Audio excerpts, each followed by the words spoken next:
the siege of Fallujah.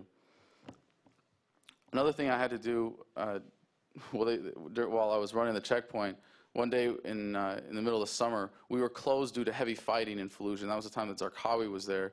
And I got a random call on my field phone at the checkpoint saying, you need to take one Marine and get up to the road and stop any Black Opal that comes your way. Because Zarqawi was fleeing the city in a Black Opal. And all I could say was, what's an Opal? And so I got out there, and I was with my Marine. He was behind me, and I saw a black blur coming towards us, and I was like, hey, is that a Black Opal? And he was like, that's a black blur, Sergeant. So I got up in the road, and I pointed my rifle down the freeway, and this was the main road going between Fallujah and Baghdad. And at this car that's going about 50 miles an hour, yelled, Kif, stop. And it whizzed right by me, and I turned around, and I was like, oh, crap, I hope I don't have to shoot out his tires. But fortunately, he stopped, and I pulled him out. You know, the other Marine was right behind me. We got there. We pulled him out of the car and said, you know, we need to search you. And, you know, they didn't tell me that I was looking for Zarqawi.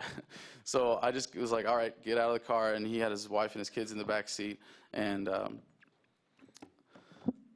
you know, I frisked him and called up and said, you know, got one PAX detained, please advise, over.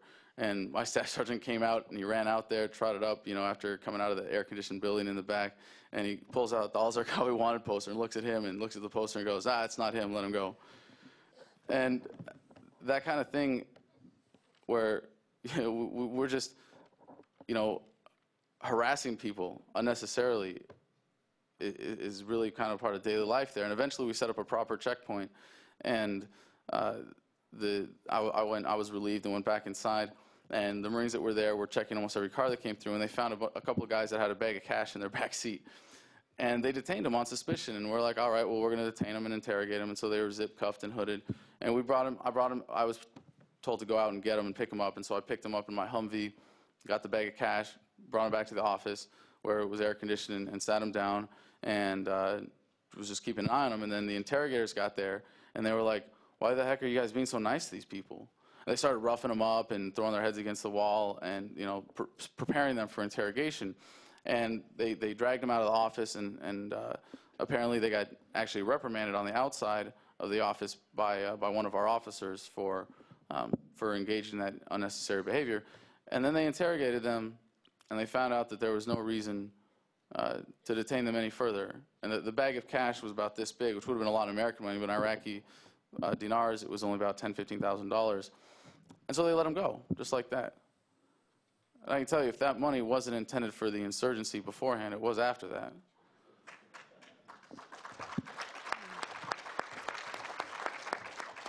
And there's a lot of people that get detained who are innocent. There are a lot of people that get detained who are guilty. But they go through usually similar treatment. And even at Abu Ghraib, they'll do 6 months and get out, because we obviously don't have the capacity to process them under any kind of due process. And we're really pissing a lot of people off that way. And if the game for the insurgents is you can shoot at Americans, and if you get caught, if you're not killed, you do 6 months and you get out. You know, and then, you know, not that being at Abu Ghraib is a picnic by any means, but it's kind of understood. So when I got activated 2 weeks before we deployed, and I found out that what we were going to be doing in civil affairs was exactly what the president was saying we were going to be doing on TV, in terms of working on schools and mosques and clinics and water projects and really rebuilding Iraq. And I was really excited about that. I thought we were going to be the tip of the spear, and we were going to be leading the charge to rebuild Iraq. And we were 6-man teams attached to these larger infantry units, regiments or battalions usually. And you couldn't go anywhere in the Fallujah area without 6 Humvees with machine guns, let alone mere 6 Marines. So we had to beg these infantry commanders to tag along on their convoys to do our missions. And we found ourselves constantly struggling to justify our existence to them. And we came up with a slogan: we care so that you don't have to. And to the macabre Marine Corps sense of humor, I know to a lot of the vets in the room, it's pretty funny. But it's easy to step back and think, man, we got units in Iraq whose job is to care so that someone else doesn't have to. Because that someone else isn't just those grunts that we were attached to, but it was everybody all the way up. We care so that Paul Bremer doesn't have to, so that the chiefs of staff don't have to, so that Congress doesn't have to, so that Cheney doesn't have to, as if he ever pretended to, so that and so that the president himself can gush on and on about how much he cares about the Iraqi people while continuing a policy that is decimating their country. And we care so that the American people don't have to, so that these things can go on in our names, and can just go back to the mall and go about their daily lives and pretend like nothing's wrong. That's one of the things that disturbs me the most about the state of affairs right now. But as was made clear to me,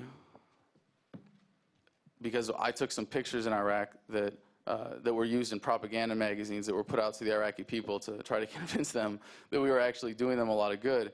And on a small local scale, we were in civil affairs, and I was really proud of some of the work that we did in those respects.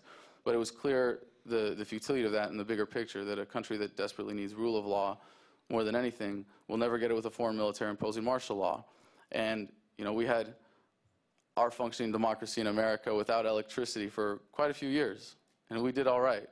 And to say that we can't leave until certain standards of living are met is absurd. But as soon as you choose looking good over doing right, you will fail miserably at both.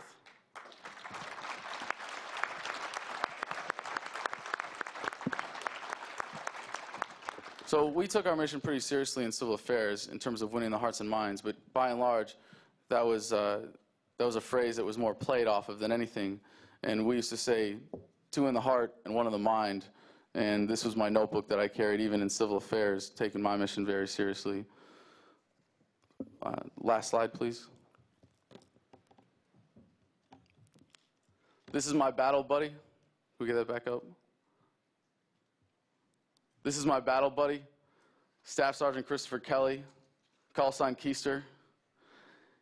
He was a patriot, a great friend, a superb mentor, and an exemplary leader of Marines.